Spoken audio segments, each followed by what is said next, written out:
How to view your purchase history on eBay. Hello everyone, I am Bishaka and welcome to our channel. Now, let's get right into the tutorial.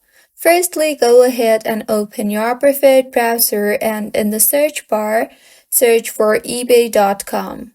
Make sure you are signed in, and if not, then go ahead and sign yourself in using your login credentials, that is, your email address associated with eBay and the password.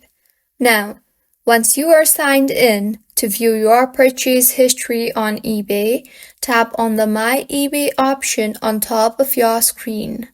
A drop-down menu will appear. Tap on the Purchase History option there.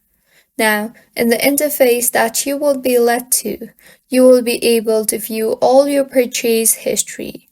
You can tap on the Processing tab to view your processing orders. You can tap on the Returns and Cancel tab to view the orders you have initiated for return and cancel.